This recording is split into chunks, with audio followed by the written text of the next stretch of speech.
ہماری گفتگو تھی سورہ مبارکہ ملائکہ سورہ فاطر میں کہ جہاں پروردگار عالم نے تمام اپنے بندگان کے لیے ایک پیغام اس طرح سے بیان کیا. الفاظ کیا ہیں کہ ان الشیطان لکم عدو، کہ بے شک شیطان تمہارا دشمن ہے. فاتخذوہ عدوا، پس تم بھی اسے اپنا دوست نہ سمجھنا، دشمن سمجھنا. یہ لازم نہیں ہے کہ کوئی اگر کسی کا دشمن ہو تو دوسرا بھی اس کو اپنا دشمن سمجھے.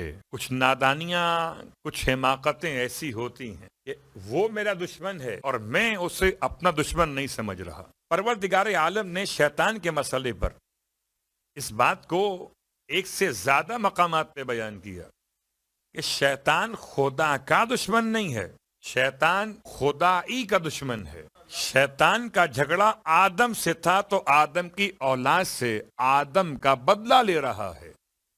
پتہ چلا یہ مزاج شیطان ہے، جھگڑا باپ سے ہو بدلہ اولاد سے لیتے ہیں. اب چاہے وہ ماضی کی مثال ہو یا حاضر کی مثال ہو، جھگڑا کس بات پہ؟ آدم نے کیا شیطان کا سر پھوڑ دیا تھا؟ آدم نے کیا تھا؟ آدم نے کیا شیطان کا گلا گھونٹ دیا تھا؟ کیا کیا تھا؟ آدم کا تو شیطان سے مقابلہ ہی کوئی نہ تھا.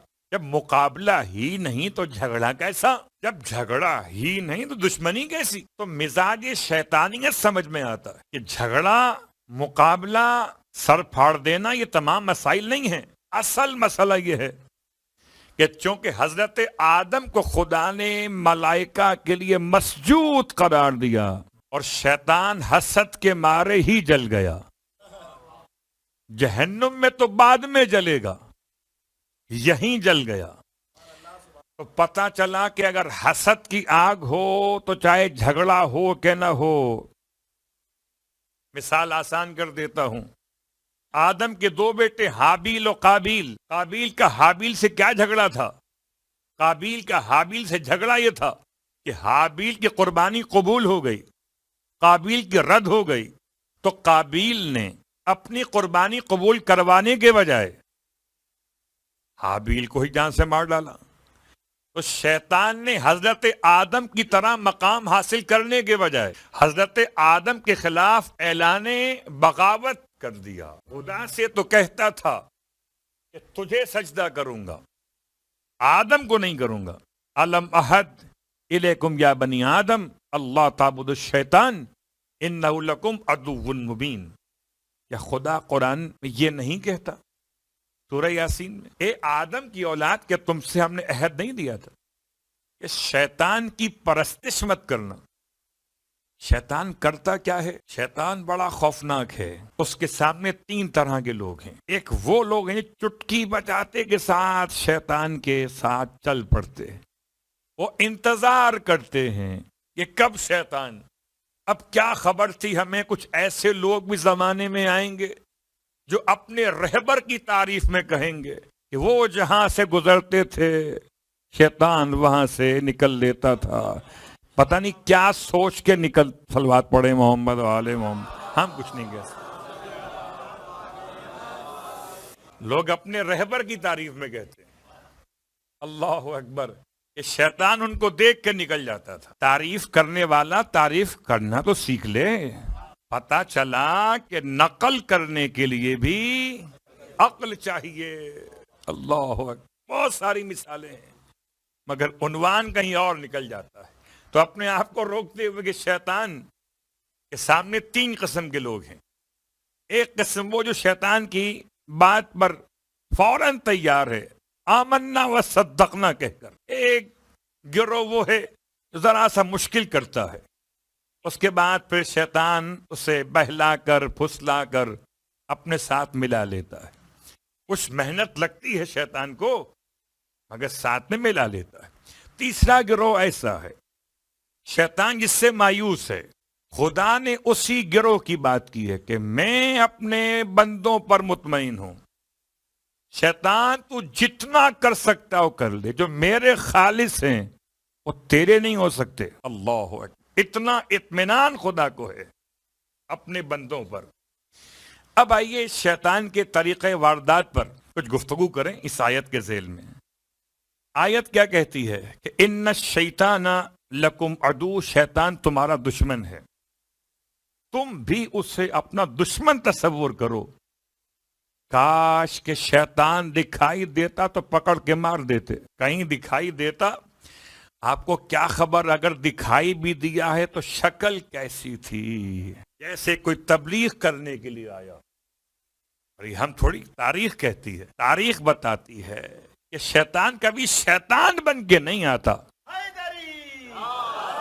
شیطان جب بھی آتا ہے وہ بندگان خدا کو تبلیغ کرنے کے نام سے آتا ہے.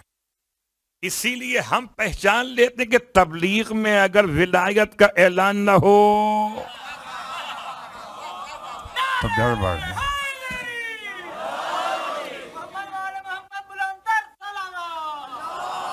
اللہم صلی علی محمد وعلی محمد. تو شیطان کے حربے الگ الگ ہیں، اس نے سب کے لیے الگ الگ جال رکھے ہوئے. اسے پتا ہے کہ مولوی کیسے بہکائے میں آتا ہے، اسے پتا ہے کہ نمازی اور ماتمی کیسے بہکائے میں آتا ہے، اسے پتا ہے کہ کس کے ساتھ کیا رویہ اختیار کرنا ہے. کون حسد کے عنوان میں آئے گا، کون تعریفوں کے جال میں آئے گا، کون مقابلے بازی کے عنوان میں آئے گا، اور کون مولا سے دور ہوگا تو آئے گا.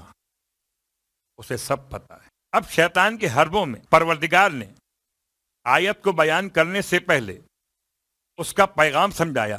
کیوں؟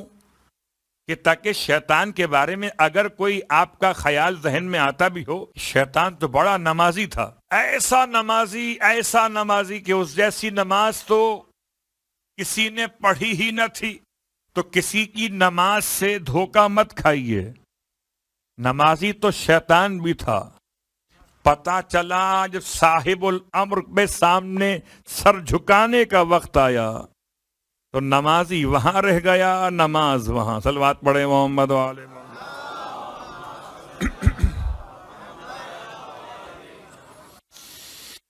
انما یدعو حزبہ، شیطان دعوت دیتا ہے اپنے گروہ کی. حزب الشیطان، دو گروہ ہیں. ایک حزب الہی ہے، اللہ کی جماعت، اللہ کا گروہ. ایک حزب شیطان ہے، شیطان کی جماعت، شیطان کا گروہ. یہ دو ہی گروہ چل رہے ہیں. ایک اللہ کا گروہ ہے، ایک شیطان کا گروہ ہے. شیطان اپنے گروہ میں شمولیت کے لیے آپ کو دعوت دیتا ہے. یہ میں نہیں کہہ رہا، قرآن کہہ رہا. انما یدعو حزبہ. کیوں بلاتا ہے وہ؟ لیکونوا من اصحاب السعیر، تاکہ ہو جائیں اس کے گروہ میں آنے والے جہنم کا ایندھن.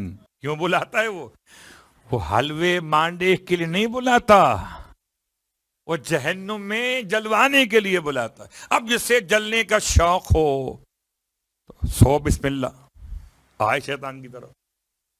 اور جسے سمجھ میں آ جائے عذاب کیا ہے، اللہ اکبر، اپنے آپ کو عذاب سے بچانا چاہے تو شیطان کے گروہ سے دور رہے. الذین کفروا، یہ شیطان کا گروہ کون ہے؟ یہ کافر ہیں. لہم عذاب شدید، ان کے لیے شدید عذاب ہے. شدید، اس سے خدا شدید کہہ دے. ایک آپ کا شدید ہے جب مستقل آپ جاب کرتے ہیں ایئر کنڈیشن ہال میں بیٹھ کر، تو آپ کو تو ہلکی سی گرمی بھی شدید لگتی ہے. آپ کا شدید اور ہے، خدا کا شدید اور ہے. ہلکے سے تھپیڑے ہوا کے چلے اور آپ ہل گئے، آپ کا شدید اور ہے، خدا کا شدید اور ہے. خدا کہتا ہے جو شیطان کے گروہ میں ہیں وہ کافر ہو چکے ہیں، ان کے لیے عذاب شدید ہے. اب اس جماعت کا کوئی نام نہیں ہے، کوئی فرقہ نہیں ہے. آپ کو بات یاد ہے قوم جن کے اعتبار سے، قوم جن میں یا شیعہ ہیں یا کافر ہیں، تیسرا کوئی گروہ نہیں ہے. کیوں نہیں ہے؟ کہ جن ابھی تک زندہ ہیں، جنہوں نے غدیر خم کے میدان میں مولا کو دیکھا تھا، تو یا شیعہ ہیں جن یا کافر ہیں، بیچ میں کچھ نہیں ہے. ایسے ہی ایک گروہ شیطان کا، ایک گروہ رحمان کا. شیطان کا گروہ کافر، اور کافر پر عذاب شدید. والذین آمنوا، وہ عامل الصالحات، اور جو ایمان لے کر آئے. تو کافر کے مقابلے میں کون ہے مومن؟ ایمان لے کر آئے اور عمل صالح انجام دیے. لہم مغفرتن، ان کے لیے مغفرت ہے، وہ اجر کبیر، خالی مغفرت نہیں ہے، اجر کبیر بھی ہے. کمال ہے، مغفرت پہلے ہے، اجر کبیر بعد میں ہے، تخلیہ پہلے ہے، تحلیہ بعد میں ہے، صفائی پہلے ہے، عطا بعد میں ہے. پہلے خدا مومنوں کے گناہوں کو بخش دیتا ہے، پھر ان کو اپنی طرف سے اجر کبیر عطا کرتا ہے. بالکل آسان سا مسئلہ ہے. جس نے اپنے دل کو پہلے صاف کیا پھر علی کی محبت کو لیا، خدا بھی پہلے اس کے گناہوں کو معاف کرتا ہے پھر اسے اجر کبیر عطا کرتا ہے. اس لیے کہ محبت مولا کائنات علی ابن ابی طالب علیہ الصلوۃ والسلام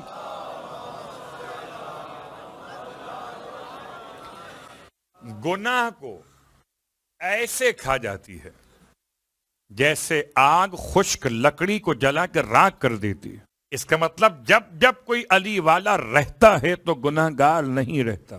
ایسا نہ ہو کہ میں اس مقام پہ کھڑا ہو جاؤں کہ دعوی محبت امیر بھی ہو اور خطاؤں کا انبار بھی ہو. تو یہ چل نہیں سکتا جملہ. حدیث پیغمبر غلط نہیں ہو سکتا.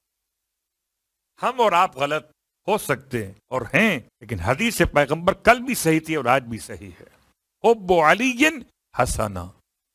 اسی لیے جب کبھی قنوت میں خدا سے دعا مانگیں تو یہ آیت ضرور پڑھیں، ربنا آتنا فی الدنیا حسنا وفی الآخرت حسنا وقنا عذاب النار. دنیا میں بھی عطا کر محبت علی ابن ابی طالب علیہ الصلوۃ والسلام، اور آخرت میں بھی عطا کر محبت علی ابن ابی طالب علیہ الصلوۃ والسلام، کہ جب دونوں جگہ محبت ملے گی تو وقنا عذاب النار.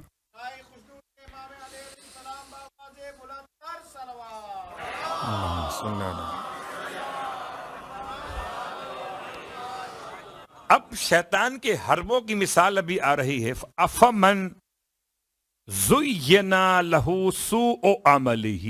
شیطان کرتا کیا؟ شیطان جس کو بہکاتا ہے اس کی نگاہوں میں عمل کو حسین بنا کے پیش کرتا ہے، عمل کو اتنا سجا کے پیش کرتا ہے کہ عمل کرنے والا اس کو ہی عمل صالح سمجھ لیتا ہے. بہت غور کیجئے گا، یہ قرآن کی آیت کا مفہوم پیش کر رہا ہوں. ایسا نہیں ہے کہ شیطان کسی انسان کو بہکائے ایسے عمل سے جس سے انسان ہی پسند نہ کرے تو پیروی کیا کرے گا؟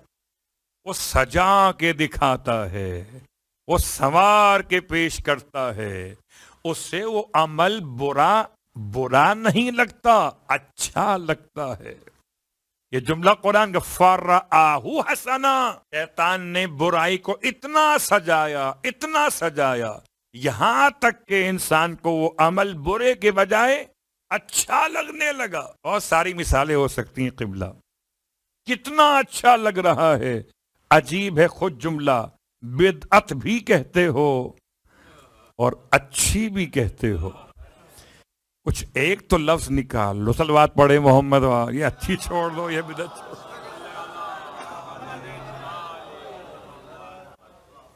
یہ شیطان کا مسئلہ ہے کہ وہ انسان کی نگاہوں میں اس کے اعمال کو، شیطان کو پتا ہے کہ اگر میں نے اس کو لگایا ایسے عمل کے پیچھے جو خوبصورت نہ ہوا تو یہ ایک آدھ دفعہ تو کرے گا، اس کے بعد چھوڑ دے گا.